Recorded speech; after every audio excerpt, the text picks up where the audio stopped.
Welcome to another episode of the CarryTrainer Higher Line podcast.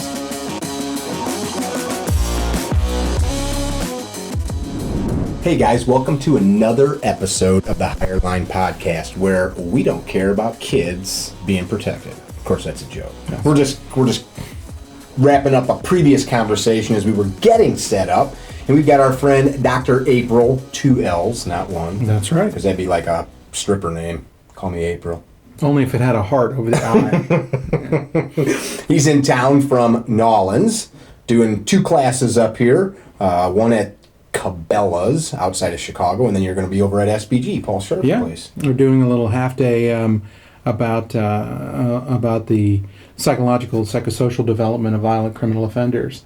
It's really important for folks that especially engage in, traditional martial arts, but even sports-centered jiu-jitsu. Folks that take it as a sport, because it's easy to think, well, I take jiu-jitsu. I practice 5 times a week. I'm perfectly safe. You can get a kind of a phase lock, thinking that, well, I know how to fight. Mm-hmm. It's not a sport. Mm-hmm. the person that you're fighting in the street, it's not a sport. Right. And the regular stuff just does not apply. No coach, no mat. No tapping. Let me stop you. So I'm telling a friend that we're doing this and that we're going to be attending one of your courses, and this guy's a extremely accomplished SEAL from the highest echelons of Navy Special Operations, and he goes, "What's the point of that?" And I said, "Well, let me tell you." And we talked, and this is what we can talk about today. But it was interesting because I had to say, I said, I don't want to say his name, but I said, you've spent 20-something years of your life learning about killing bad men. And so to you, you've got this extremely myopic view. You got to remember, like, stay-at-home moms, soccer coach dad, none of these people have that same experience. So what is it that this class, this course, what are we trying to get across to the listener, the student, the practitioner? Well, a couple of things. For folks in a military police context, there's an old joke in the business, which is that if all you have is a hammer, everything looks like a nail. Mm-hmm. And if your idea of solving problems is, kitted up, hard plates, long guns, big stack of your friends with you, air support, et cetera, there's almost no overlap between that and a regular civilian context. Ooh. Walking down to Starbucks, hanging out at the mall, picking up your kid. And for folks that are in a sporting context, it's easy to get very, very caught up in the context, especially the more time you have in. It starts to seem very, very real. And I know lots of, extremely high-level military operators that have never carried a gun off duty.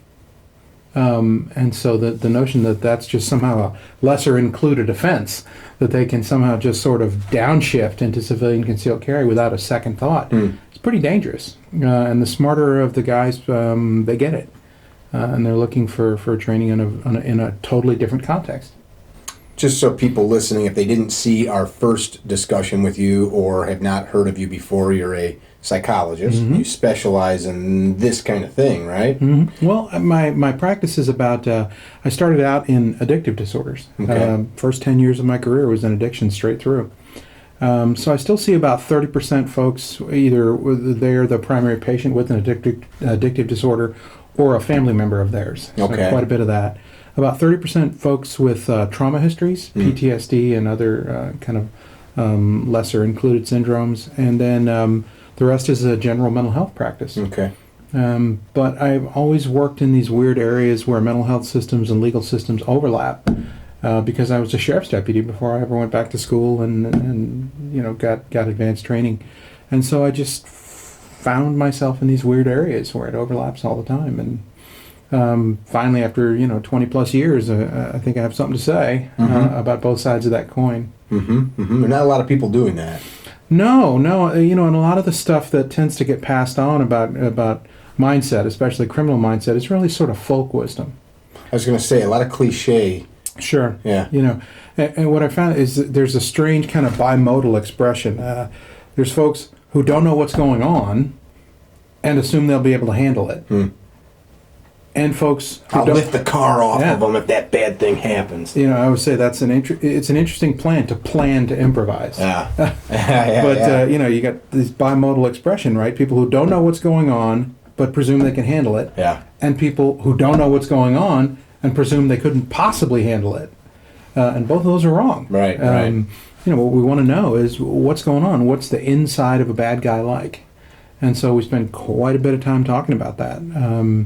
Because there's a discrete literature to talk about. What do we know from science? What do we know from research about how violent criminal offenders think? Mm-hmm. And we're going to include a lot of case studies and experiences of mine. There's a big difference between two dudes getting liquored at the local sporting event and going fisticuffs because they're letting their machismo run them versus a predator of other humans. Yeah, that's what you're talking about. Mm-hmm. And then there's subsets of folks who hurt people for fun, and that's a very different kind of kettle of fish. One you can dissuade, the other you can't. Harsh language works on some people, and nothing but focused violence is going to work on some other people. We talk about that quite a bit in our courses. What might or you would assume would make me or you or Drew or a normal person stop whatever. Cop says, put your hands up. All right, I don't want to get shot. We as general logical thinking people, we assume that that's how every person thinks. It's even more, I like to think about a categorical kind of view of it right off the bat. Thinking that you know what a violent offender would do because you know what you would do is a little bit like saying, I know what a killer whale is like because I have a dog. They're completely different animals. Chuck's looking at me right now, right. and I'm looking at her, and basically I know what killer whales are all about now. That's right. You're practically an expertise in killer whale husbandry. But and the first mistake is thinking that if I would do it and I'm a reasonable person, well, then the other person I'm dealing with, they must have some fundamental level of reasonableness that's included, and that means I can tell what they're going to do because they're going to conform to the sort of same laws of gravity. Sure. And they're not. Does it pay dividends for average Joes to understand the difference between the guy that looks at you like food and just wants to steal from you and maybe hurt you versus the guy that gets off watching you squirm? Does it really matter? I often say, where the rubber meets the road, or really more importantly, where the tire iron meets the head, does it really matter if the person, doing their level best to kill you is someone diagnosed with antisocial personality disorder, or someone, who's that we would call a frank sociopath or a psychopath? Does it really matter when they're trying to stab you? Well, no. I mean, in that moment, as Mas Ayub said, that's problem number one. Right. And if you're thinking about anything else other than problem number one will kill you.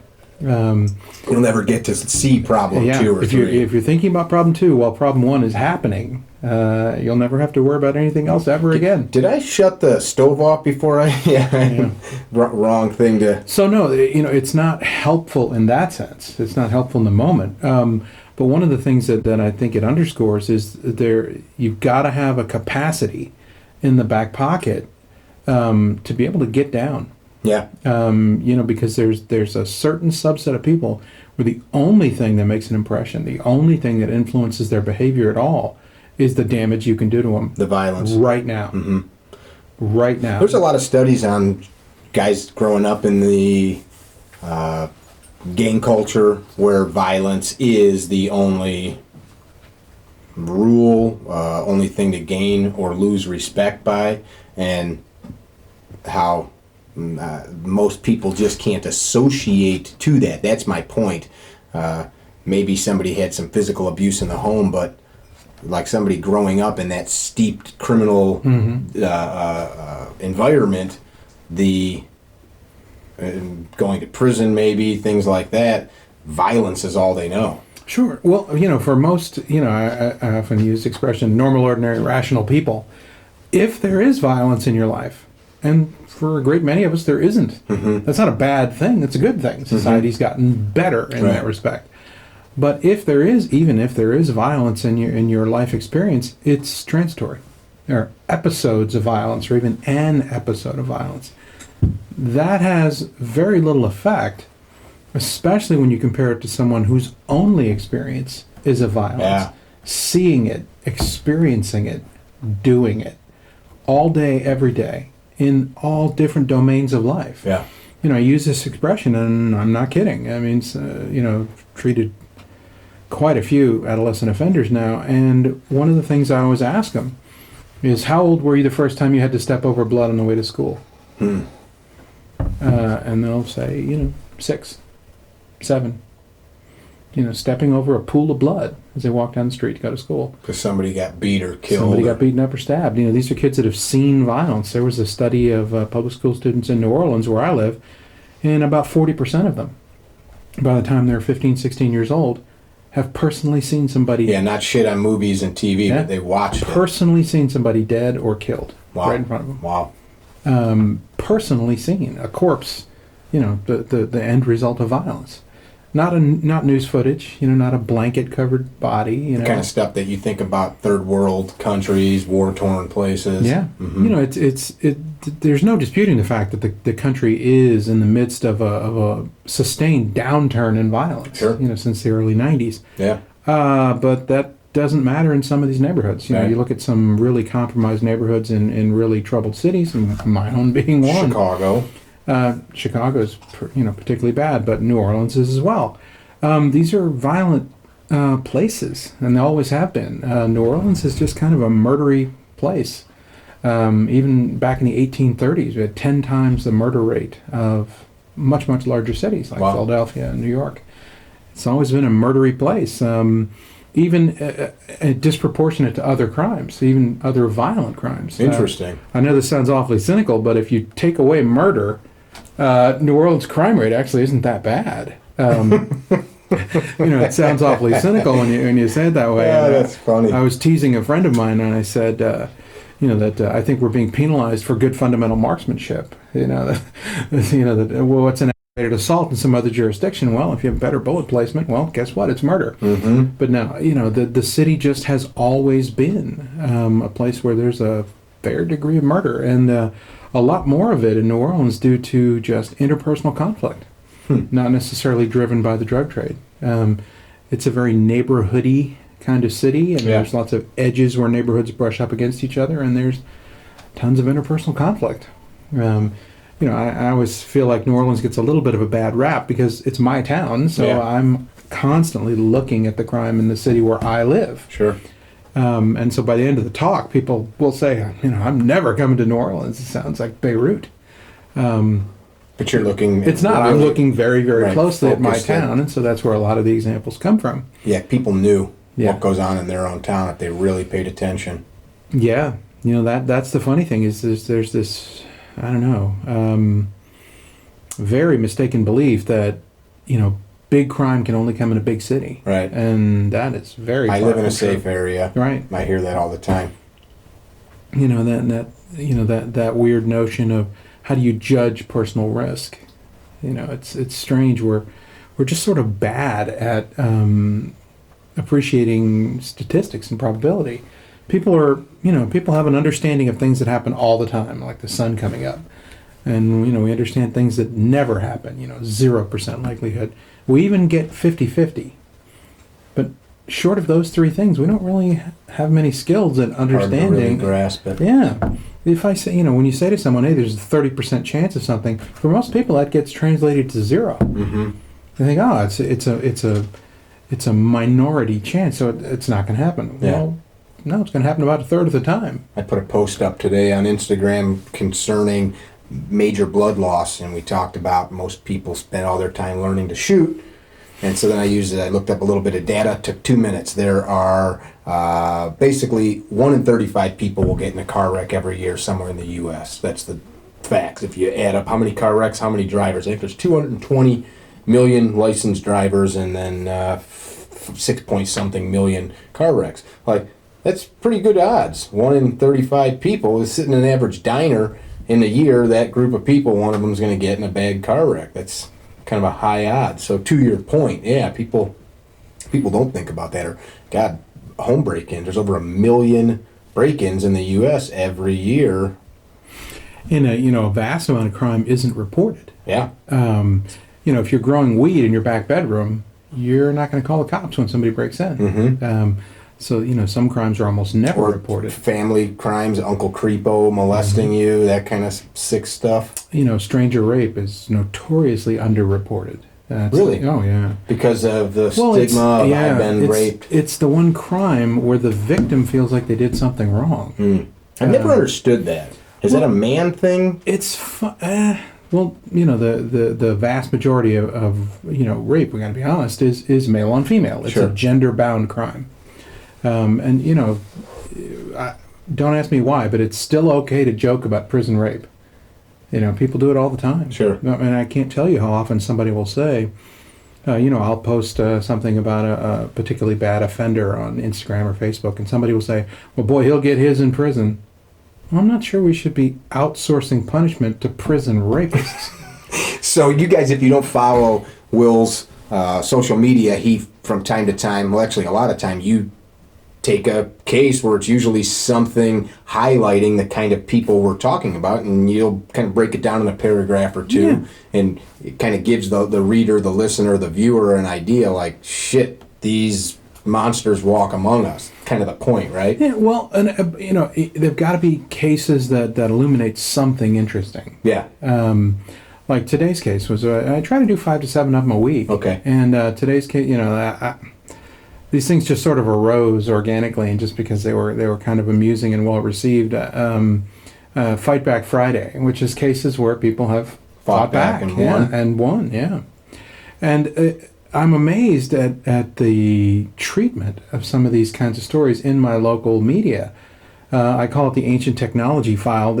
I still read the newspaper. Okay. It's a very archaic activity nowadays, but in the newspaper there's a special category of that will have these sort of crime roundup articles, and they're incredibly brief, and they're clearly considered minor crimes because they don't even make the website for the same newspaper. Okay. They'll just be this little blurb in the printed copy of the paper, but otherwise they don't appear anywhere else. Well, this was a roundup talking about 3 robberies. Well, as I was reading it, I realized that in 2 of those 3 robberies, the victim had fought back and prevented the robbery. And yet it wasn't a banner headline. Yeah. Citizens fight back. Yeah. The good guys win. It was, frankly, minimized. It wasn't sexy enough that there wasn't some bloody victim. I guess not. But it was fascinating to me that, cases where somebody fought back, at gunpoint and once against a serious beating, and yet it was just completely blown off by the only media in town. One you posted recently that gave me the creeps. That girl lured that boy, 17, I think, years old, to the apartment, probably for sex, is what I'm guessing. He's like, okay, I'm coming over, and then they beat his ass, right? She was luring him into an abandoned building to be attacked and beaten, and. Did they kill him? I'm not. Oof. I don't remember. I don't remember either. But just that, any group assault, it's a coin toss whether you're going to die. I mean, a group of people can beat someone to death in just a few seconds. Mm-hmm. So whether he did or not, he certainly could have. And you look at that. I put myself in that shoe. 17-year-old boy, some girl you got the hot sport sending you a message on Facebook. Yeah, I'm ready to go. Hey, my mom, my mom and dad are out. Come on over and let's have sex, right? Yeah. What a lot of teenage boys are going to respond to that. And then he shows up and is, set upon by a group assault, and that was pretty chilling. Didn't you do another one where the girl brought a boy there and then stabbed him while he was in bed, like to give him a back rub? She just started stabbing him. Mm-hmm, yeah. Similar kind of a thing, like come over, let's party, and then. But a lot of a lot of the cases too. Some of the reason that we do those is not just for the titillation factor, but for that if you look at it through your own eyes, using your own perspective, the offenses make no sense. Mm-hmm. There's been no causative event. Right. There's been nothing dramatic enough, and what we're doing then is we're having a real collapse of perspective taking. Right. that we say, well, it doesn't make any sense to me, so it can't make sense to anyone else. And that's very far from true.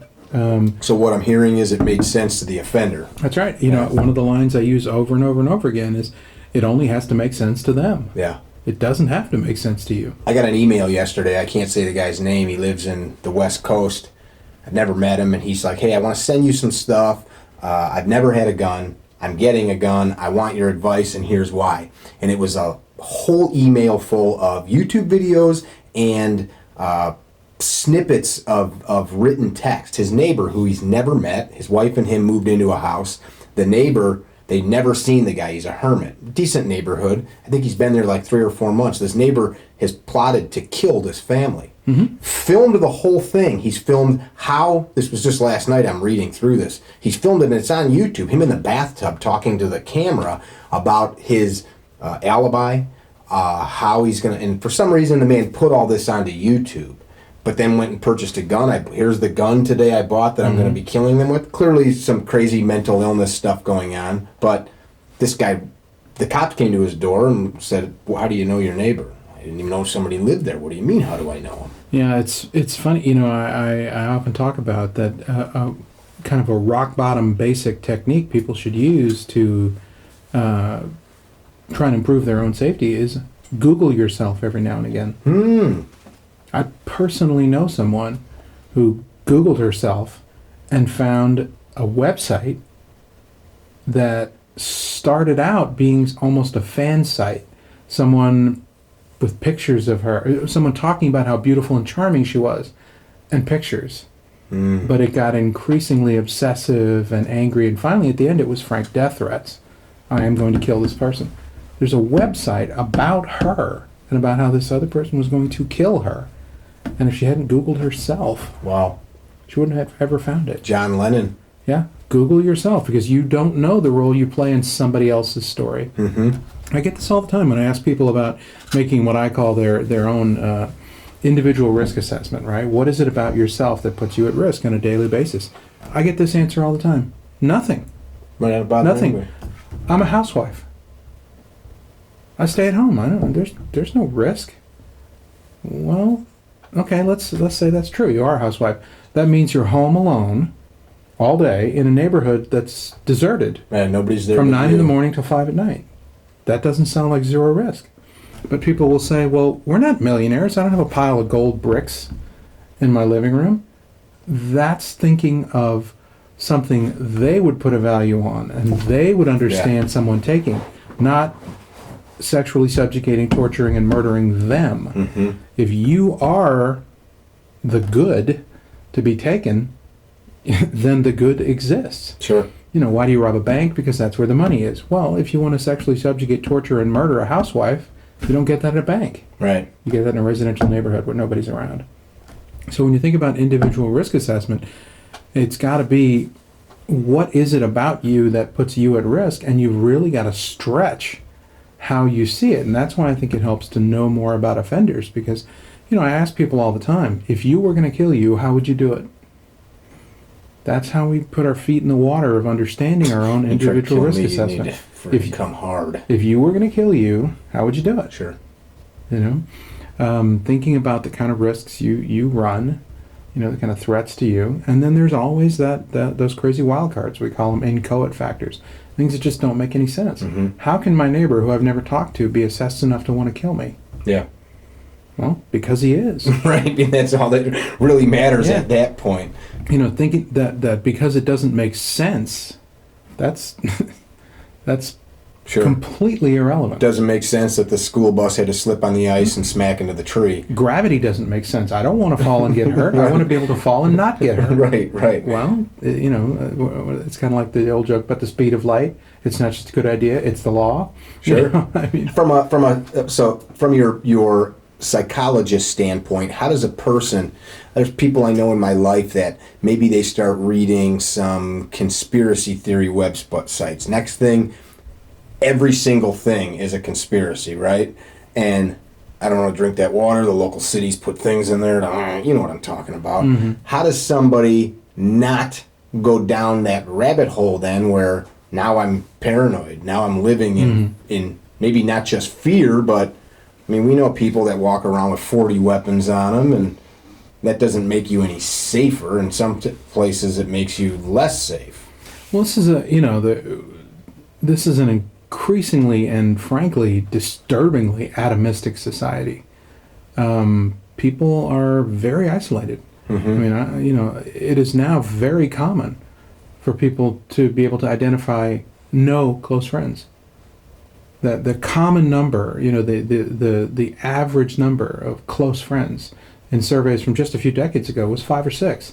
Now the most common answer to that question, how many close friends do you have, is 0.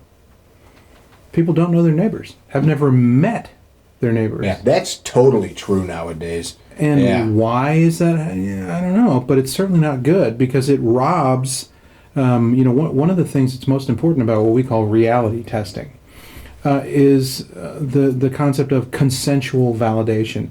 You and I both agree that this table is here.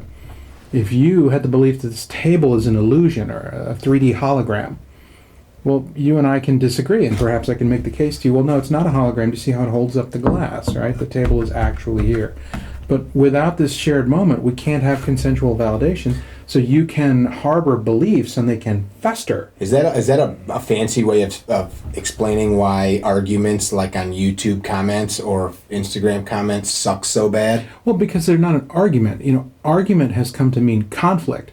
Argument used to be a ritual for refining trading a material. mutual belief. Yeah. I have this opinion, you have that opinion. We rub them against each other, and the sharp edges of one wear the other one down until we can come to an agreement. Which requires a mutual respect That's for right. the opposite. Because to say thesis, antithesis, synthesis, it implies it's a two-way street. Sure. Sort of ping pong. But if you look at the arguments, unquote, that are now happening on social media, they're not arguments. They're serial monologues. I say my piece, then when I run out of energy or you talk loud enough, you say your piece. Yeah. Then I ignore every single thing you said and I say my piece again. Yeah. Better and louder. That's something I've had to get better at. Mm-hmm. Yeah. They're not arguments. There is no give and take. It's take and take. Sure. And then it matriculates into you're just an idiot and blah, blah, blah, blah, blah. And people have kind of lost the ability to, as Martin Luther King said, disagree without being disagreeable. Right? It's a great point. And you and I have disagreed on things. Only when you're wrong. Yeah. For those of you that are just listening to this, I just flicked him off pretending like I was scratching. Oh, I thought he was telling me I am number one. So the other part of this equation is now putting this into practice. So somebody goes through the mental hurdles of it's dirty, right? A lot of people, like, good example, folks will send me stuff like, dude, watch this video of these people being beheaded. I don't need to see that. I don't need any more, and I don't watch it. It's not like I'm scared to watch a person's head get cut off. I don't need that image in my head, right? So it's scary for a lot of people. I don't want to talk about ghosts. I don't want to talk about dead people. I don't want to talk about raiders, murderers, and thieves. So once somebody's made that hurdle to go down that rabbit hole, then what? Well, like I said, the first part is recognizing that you are in the game. That you are in the game. Kind of whether you like it or not. Yeah. You could be a victim of violent crime. There's nobody living a zero-risk life. Mm-hmm. Nobody. Now, we've got to have reasonable assessment of risk. Am I worried about, ninjas coming through the window? That's pretty low on my list of things to worry about.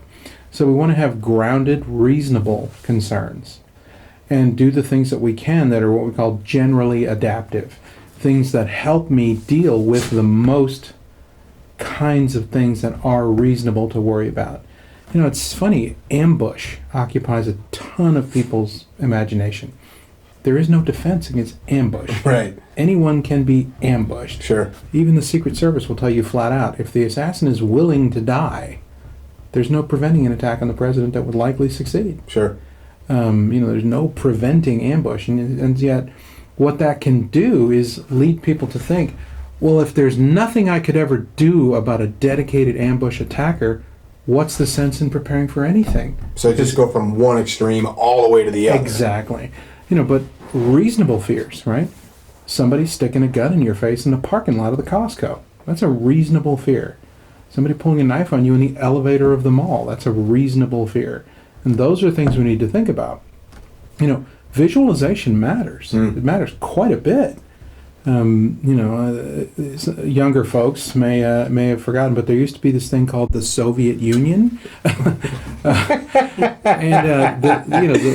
in the Soviet states they had taken on the Olympics as sort of a marketing device, right? They wanted to show that they were producing supermen, superwomen, and they dominated the Olympics because they had made it a state interest in every sort of doping and training advance that could possibly matter. Rocky with Ivan Drago, that wasn't a joke when they had him over there with all that high-tech stuff. But one of the things that they were obsessionally interested in was visualization.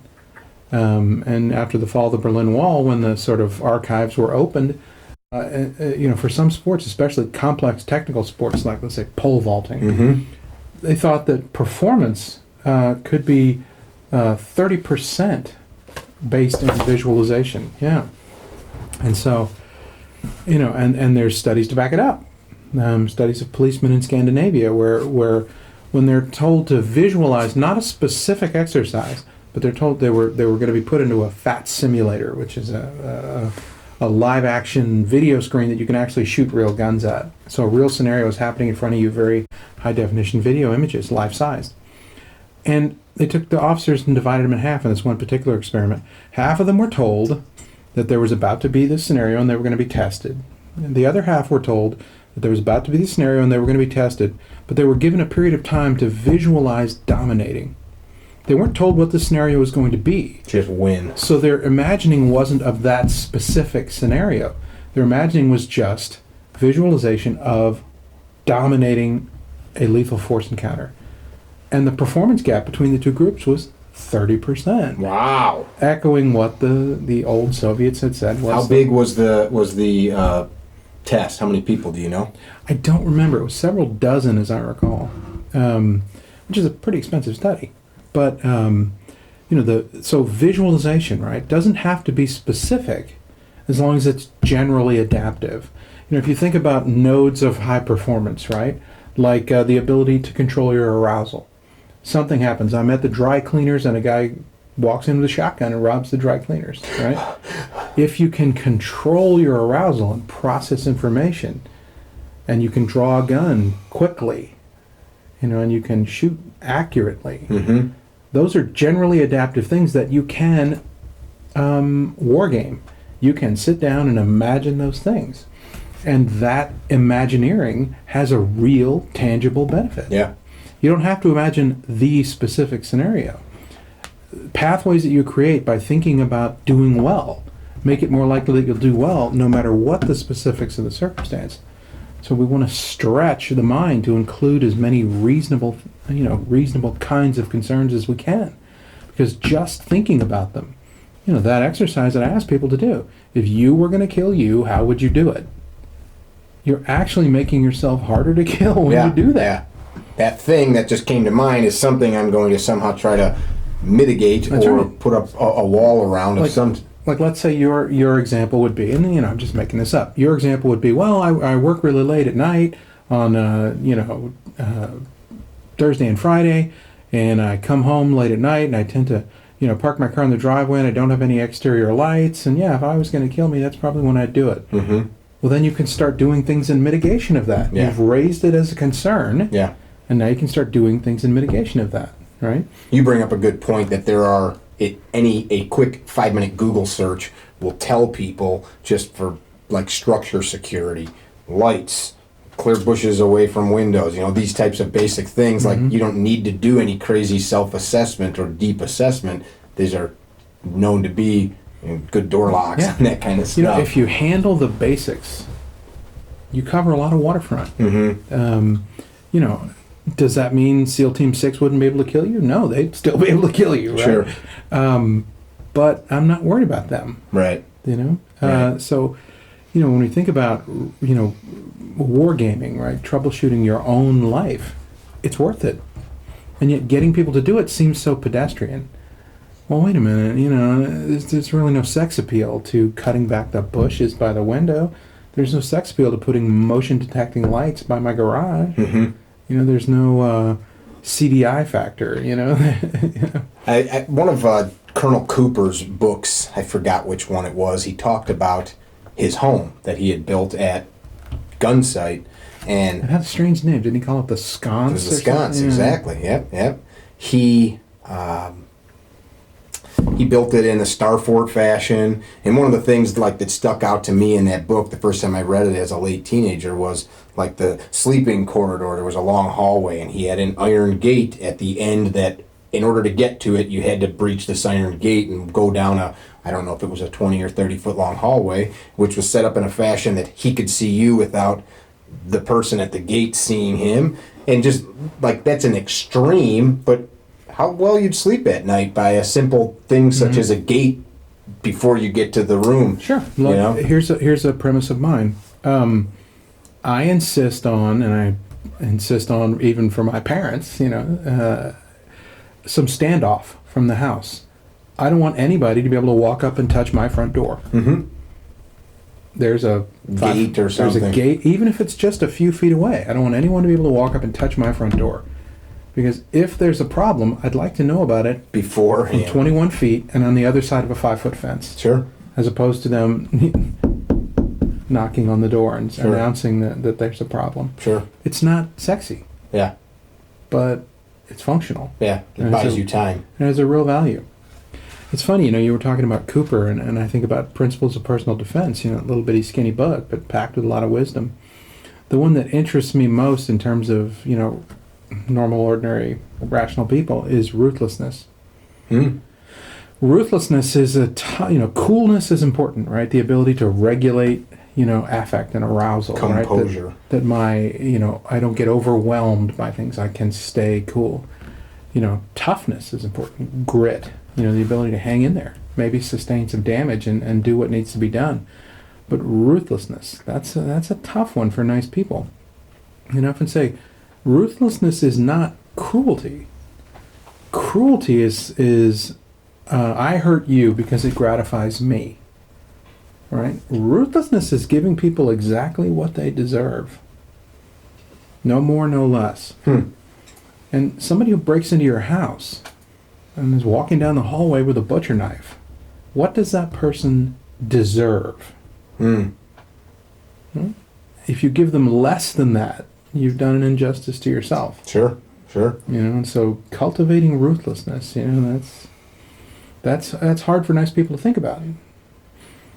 My good friend Jared Reston, who was involved in a horrible shooting. We've done some stuff with him over the years. We've got a full-length video we did with his discussion on it. He talks about, he likes to use the term flipping the switch, but he tells that story, and at some point, and the cool thing is, which isn't the discussion here, but he had this lengthy dialogue that probably happened in a half a second time span. And the dialogue basically was, I told my kids I was coming home.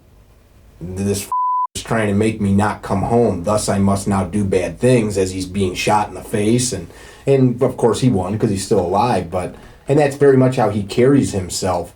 I don't know if I would consider it to be ruthless. I've never had a physical fight with him, but he also has cultivated in himself. He just had shoulder surgery, so I'm busting his chops the last time I saw him. Oh, old man, we're the same age, but you're all jacked up. His immediate response was, this thing's bionic now.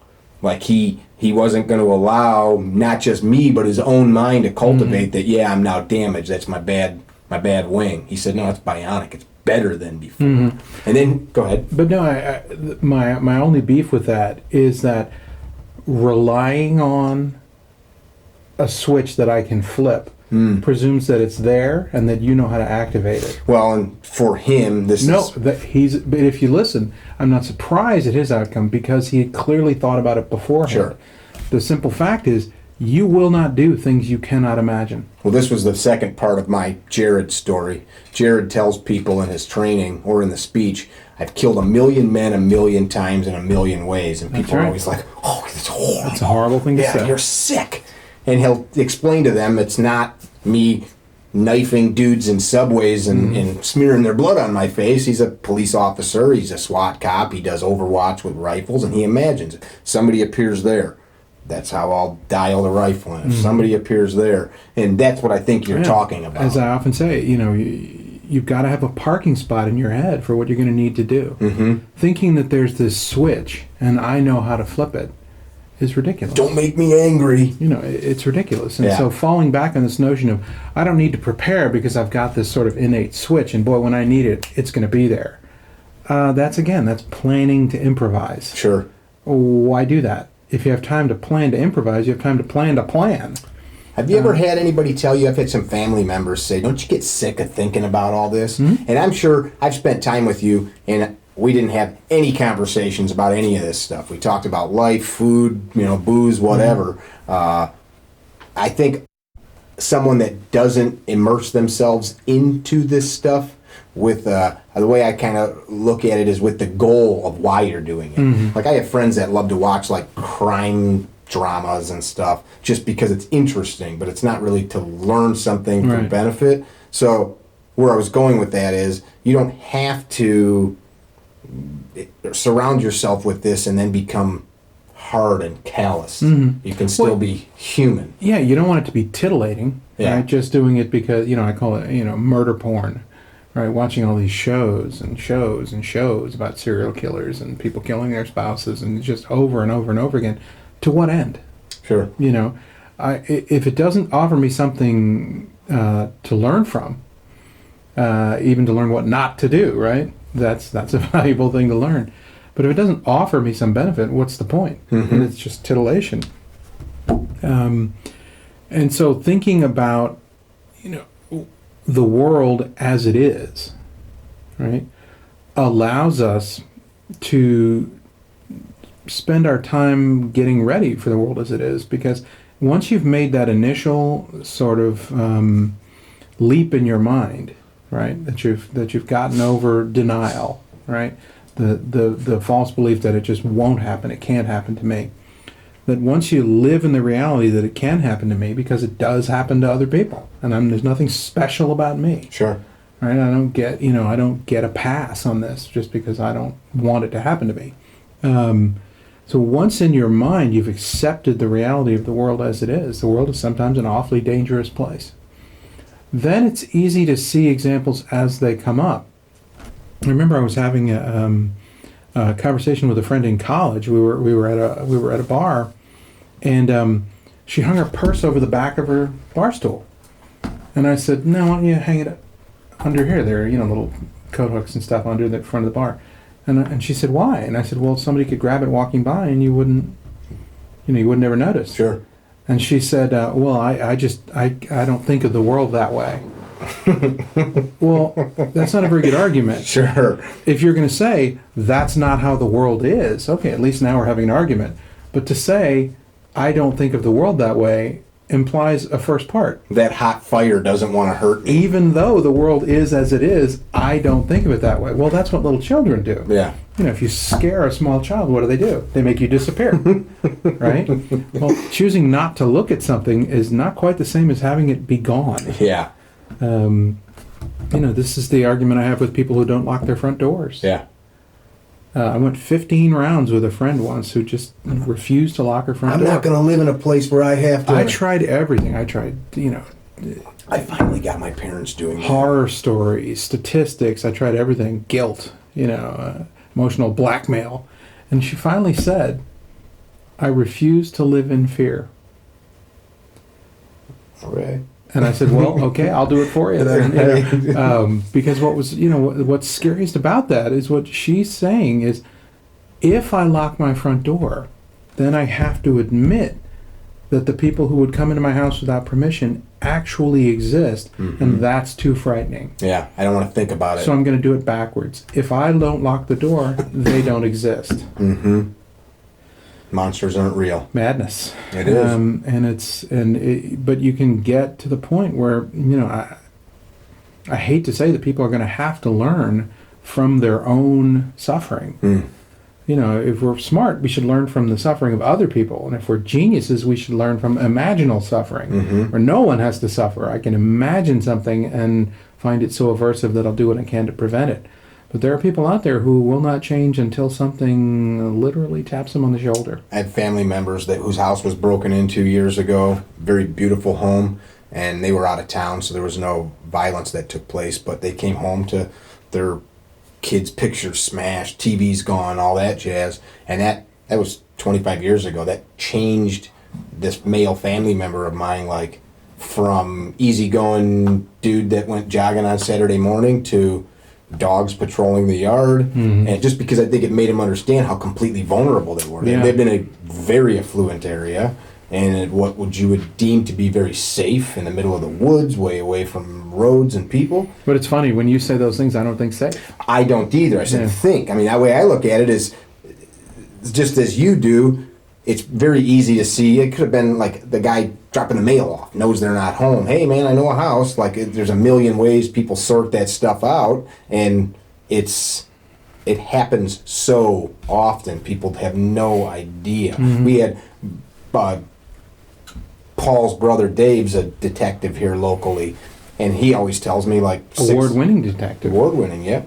6 break-ins this week. He'll let me know this, and we have a state-of-the-art video monitoring system, exterior lights all over, state-of-the-art alarm system, attack dog, firearms. Like all of those things. Yet still, there's always ways that somebody can defeat that. So then you gotta be aware, but then still be willing to do something about it if trouble comes, which is what you're talking about, that switch. But also, it's not prevention; it's mitigation. Yeah. Now, what I'll get people who sometimes sort of, sneak up on the idea of, as I call it, taking an interest in protection of yourself and others, right? Taking that interest, like you'll get people who say, and they might not say it out loud, but the thought process goes something like this. Well, if I do this, it will prevent me being a victim. Nothing prevents it if somebody else wants it. You're talking about mitigation, right? It's kind of like the weather, right? You can talk about it all you want, but you can't prevent bad weather. You can either handle it well or poorly or somewhere in between, but you can't prevent it. Sure. It's all about mitigation. And I've heard people say, well, that's just too threatening of an idea. That if I do all this work and all this mindset work and all this lifestyle changes and you're still telling me it might happen? What's the point? Yeah, exactly. Yeah, why What's bother? the point? Because it's just too much effort, too much squeeze, not enough juice. Well, I often say, the ability to defend yourself is kind of like a parachute. If you are in a circumstance where you need one and you don't have one, you'll never need anything else. You'll never need anything else as long as you live. Yeah. And so you don't have the ability to defend yourself, and one of those kinds of circumstances comes up, you'll never need anything else. You're screwed. Yeah. That's pretty heavy stuff. You ever ponder, and I'm sure you have, and you'll have an answer for this because you're William Aprill, not everybody's going to get it, right? Not everybody's going to put that thought into it. We know smoking's bad. I smoked. I've got family that smokes. I know millions of people smoke, but we still smoke. Some people this stuff just doesn't matter. Well, it's funny. There's very little, this is sort of the behavioral health hat. Even smokers know smoking's bad for them. But the risk-reward thing. Believe me, there's no one sitting around here going, wait a minute, these things are dangerous? What? Did I miss a meeting? Sure. Everybody knows smoking is dangerous, right? And yet people still smoke. It's not because they're stupid, it's because they're playing out ambivalence. Ambivalence is, the problem with having psychology win the culture war is that now the terms of art from psychology have crept into general, the general discourse, and they've lost a lot of their meaning. Ambivalence, right, has a very specific technical meaning. It doesn't mean I don't know what I want, right? Ambivalence means I want something, and I want something that is impossible in the presence of the first thing. It's sort of like if you're on a diet and you see chocolate cake. Well, it's not that you don't know how you feel about chocolate cake. You know exactly how you feel about chocolate cake. You want to eat it because it's awesome, but you want not to eat it because you're on a diet. And those two values cannot coexist. Sure. One of them's going to win, right? And so with smoking, it's the same thing. Smokers know it's bad. Smokers try to quit all the time. Half-ass effort all the time, most of the time. And those efforts fail, and that reinforces, I can't quit, I can't get quit. over this. Because you didn't make a good faith effort. Well, it's the same thing with thinking about about protecting yourself in the world, right? People know that there's stuff that happens, but they often come up with disqualifying factors that allow them not to change in spite of that knowledge. You'll hear people say, they'll come up with something that means that they're not at risk. Even if it's a victim very much like them. I recommend reading the newspaper. It's old-fashioned, I know, but the newspaper is a collection of descriptions of crime that happened in your neighborhood yesterday, in your city yesterday. Read the paper. Look for something that has any reality in your life. Man robs dry cleaners. Well, I go to the dry cleaners. Okay. What was that robbery like? Guy came in with a shotgun, pointed at the clerks, took all the money out of the register. Okay. Close your eyes and think about that. If I were at the dry cleaners, my dry cleaner is a long linear room with the door over here and 3 cash registers. That's not what mine looks like at all. Because you've got to do your own visualization, right?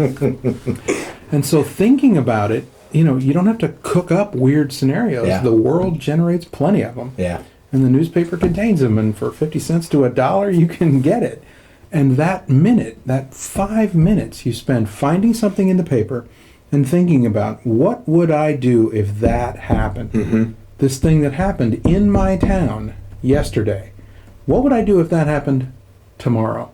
At my place. At my dry cleaners. Yeah. Right? I played a game with my kids from the time they were little. We'd go to your house for a barbecue, and I'd tell them, all of a sudden, you hear gunfire. What are you doing? And I wouldn't give them an answer. We'd talk about it. Or we're at the movie theater. The lights go out and people start screaming. What's the plan? And we'd then hash it out after that. Or a new restaurant. Where's the exits?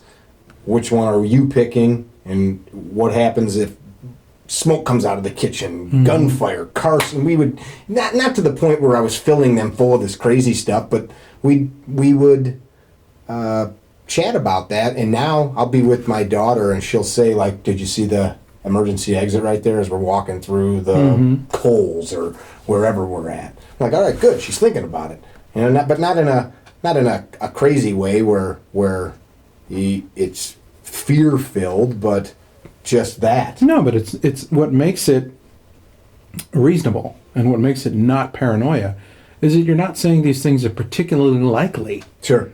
Right? It's a little bit like teaching kids how to interact with dogs. The vast majority of dogs are not dangerous, but some of them are. Yeah. And it's really important to know how to tell them apart. Would you pet this dog? No, I don't think so. Why not? Well, he's growling as I get close. Yeah, That's what we call his ears are folded a back. clue, right? And so ignoring the clues and presuming that all dogs are safe to pet will get you bitten. Yeah, right? eventually. But thinking that every single dog is Cujo is also ridiculous and denies you the company of every dog that isn't Cujo. Sure. Right? So we don't want that. That's a good point. And so it's not paranoid if you keep the real likelihood of the events in mind.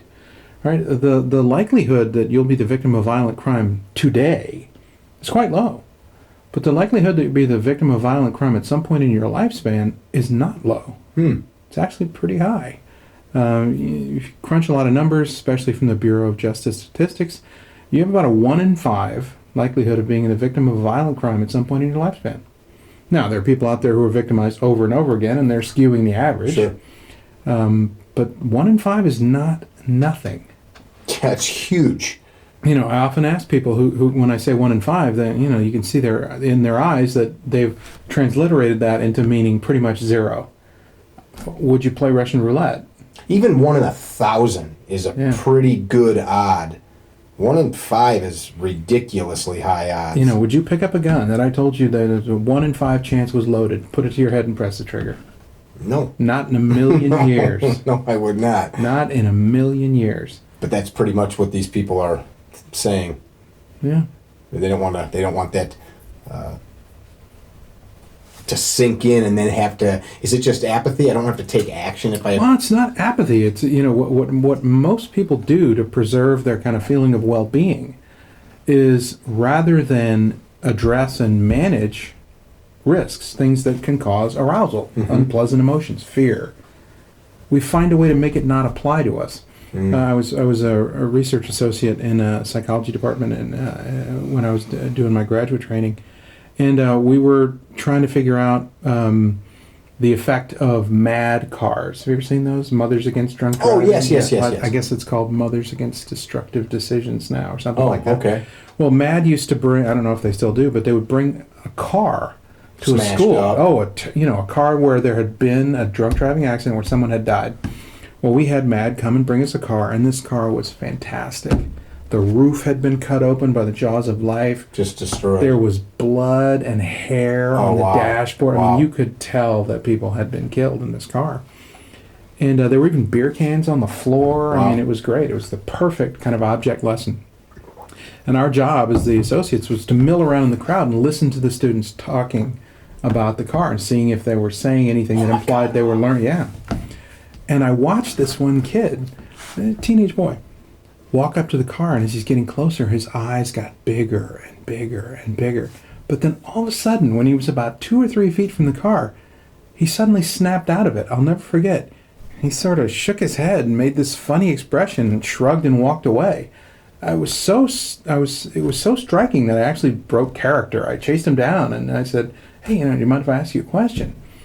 And I said, "Look, I was watching you and I noticed that the car really seemed to be having an effect on you, and then all of a sudden it wasn't." I said, "What changed in your thinking?" And he looked me right in the eye and said, "I don't drink malt liquor."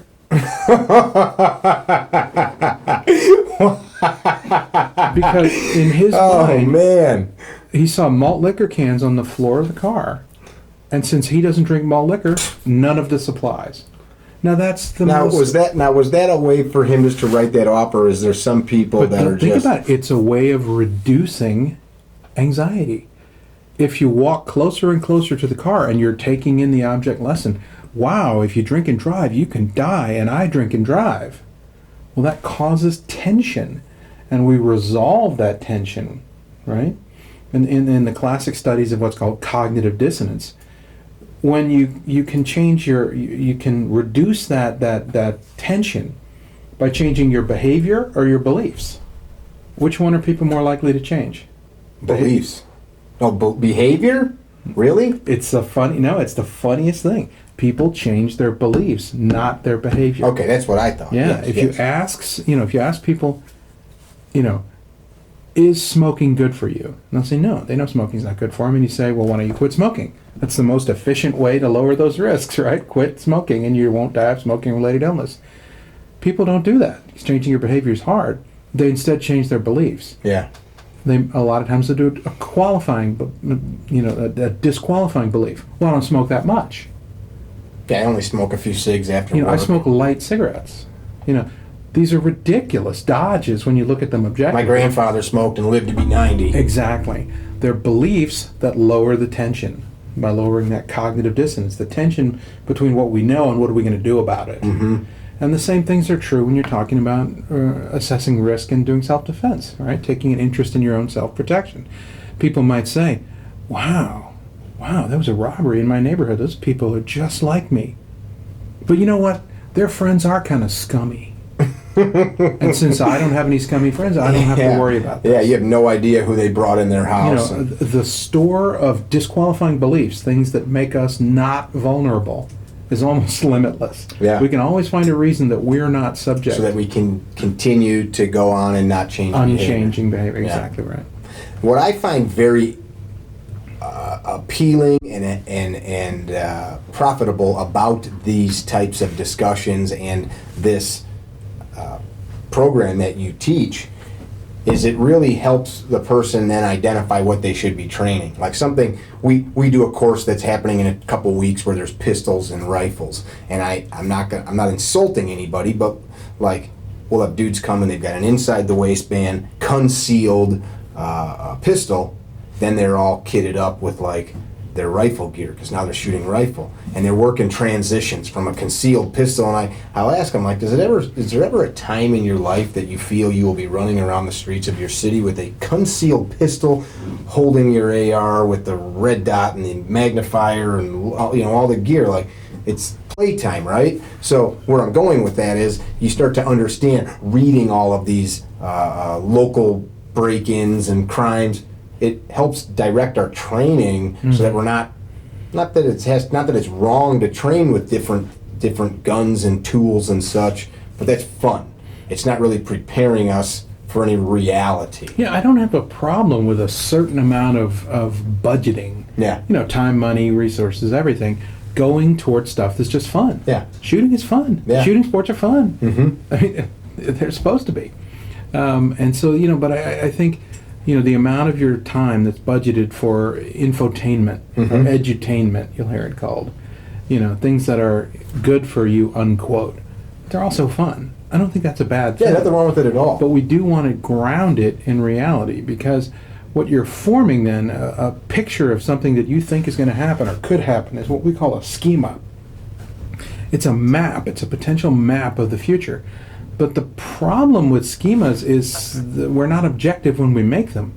Sometimes the schema isn't something that's likely or even possible. It's something that we would prefer. There's a lot of people out there that have images of what they're going to do with a gun one day. They're going to be the hero. They're going to save the baby. They're going to save Princess Di, right? I won't even lie. I've got one that for some reason sticks in my mind. Patient? No. An actual schema of your own. Me, yeah. Okay. Now I'll go ahead and admit it. I'm driving in tights. In my mind, it's called. No tights? I call it traffic stop gone bad. Okay. I'm driving down the street and I see a police car and they've pulled over a car, and there's been some kind of confrontation, and the police officer's flat on his back, getting pounded out by the suspect, getting beaten to death right there in front of me. Well, I'm not driving past that. Sure. So I roll over, throw the door open, get down there, pow, shoot that guy in the head. Done. Kill him dead as fried chicken. I'm the hero. Could it happen? Sure. It's possible. Yeah. Is it likely? Absolutely not. No. But even worse, what if I find it so rewarding as a schema, as a possible map of what might happen, that it drives my training? Sure. That I become a long-range, Pistol metallic sniper. handgun silhouette shooter, Yeah. right? Yeah. And I spend all my time shooting long, heavy-barreled, very expensive, highly tuned double-action revolvers. And that's all I carry because I need to be able to make that shot. Well, if my schema of being a hero with a gun is traffic stop gone bad, none of that does me any good when somebody gets on an elevator with a box cutter and tries to kill me over my wallet. Right. Or sticks a Raven 25 in my face at a gas station. Much more more likely, but all my resource allocation, all my training, all my thinking has been spent on this one particular schema. Yeah. That's why we've got to think about lots and lots of possibilities. We have to make parking spots in our head for things that reasonably might happen, not incredibly unlikely things. What I often say is, what's the value of training one-handed, support hand only stoppage reduction? Might you have to do that to save your life one day? Sure, but it's highly unlikely. Sure. That's what I call the icing of training. Yeah. If I've got some extra time, I'll put a little icing on this cake. Sure. But the cake itself is the fundamentals, not the incredibly unlikely things. Yeah. Right? Yeah. Solid I fundamentals. want to be able to do the splits in the air while doing a bicycle kick. Yeah. Instead of solid fundamentals cover the most waterfront. They're the most generally adaptive. So they're the things that we need to get most good at, right? And most reliably and robustly good at. our friend Bob Keller. I don't think we've not done a podcast with Bob, have we? Negative. No. Bob's from a war fighter's perspective, he has seen and done probably more than anybody that's alive. And he does these classes, and I've heard guys make fun of him. All he does is ready up drills with the rifle and 2 and 3 shot drills from the holster. I don't want to speak on his behalf, but I remember him telling me, I think over 1,040 direct action hits where he was involved going through doors, and he's alive. And it's like, and his class is mounting the rifle, hitting the target, mounting the rifle, hitting the target. And why I was attracted to him was he was a pro golfer. And before he went to the Army. And he didn't do as good there as he wanted to, so he ended up going into the Army and made it into special operations. But like the way that he applies that fundamentals, like the golf swing and such, mount the gun, get a hit, and it's not. There's no roll around, and he likes to say whiz bang. I'm not going to teach you any whiz bang shit here, but I'm going to teach you how to shoot holes pretty quick and small targets over and over and over and over again. You know, it's one of the cliches of interpersonal conflict involving firearms is that they're going to take place in a pretty narrow envelope. 3 rounds, 3 steps, 3 seconds. And the person who can reliably and robustly get the gun out and make 3 good hits from a car length away in 3 seconds or less wins the vast majority of those fights. Yeah. But it's not very exciting. And the problem is, most, regular, ordinary shooting folks, regular civilian folks, we shoot a pretty fair bit because it's fun. Well, if you just do the basics over and over and over again without something to leaven it up, to lighten it up, to spice it up, right? People find it boring after a while, and so they start practicing more and more abstruse things because most training isn't driven by anything other than fun. Yeah. I think it can be fun along the way. I like fun as much as the next guy. But that fun's got to be weighed in, right, with things that are helping me establish those fundamentals that I'm going to need. I dig it. This is stuff that you go over in your courses, all of this stuff that we're talking about. Oh, yeah. Yeah. How do people find you? I always think that the kind of best way to kind of get a look at what I'm thinking about and what we're talking about. Classified ad in the newspaper. That's right. No. On the Instagram. Okay. If they go to Aprill Risk Consulting on Instagram, there's 5 to 7 little nuggets a week, and frankly, I think they're pretty good. I'd like them too. Have you a website?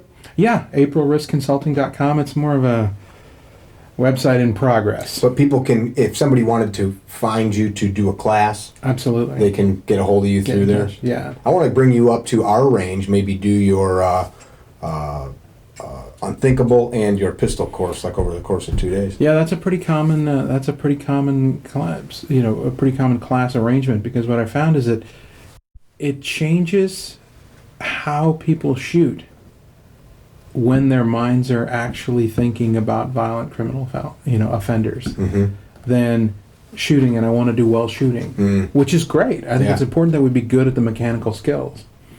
But those mechanical skills in context, why am I shooting this person? Why is it important that I shoot him and hit him quickly? I put a tremendous emphasis on speed and cadence in shooting, because every round that you don't hit with exposes you to at least one coming back. Sure. We need to be able to shoot quickly and hit quickly to save the time that the other guy's spending shooting at us. That's a whole discussion we could spend an hour or two on alone, yeah. Anybody can pick up a gun and shoot 4 rounds a second. Anybody. Well, if I can deliver fight-stopping hits in half a second, that's 2 rounds I don't have to matrix my way out of. Yeah. So speed shooting isn't some kind of weird chrono-fetishism, right? There are people who say that the use of timers is ridiculous. Yeah. They're wrong. Yeah. Speed is incredibly important. Yeah, for sure. I want the other person able to shoot at me for as short a time as possible. Right. Shoot at you, stab at you, swing at you with the club. Whenever people say, that timers are ridiculous and shooting, fetishizing tenths of a second and all that stuff is ridiculous, I say this. If somebody's going to try and kill you, would you rather have them able to kill you for 10 minutes or 10 seconds? Sure. A tenth of a second or a full second? Yeah, you can never be too fast and accurate. Never be too fast and accurate. Yeah.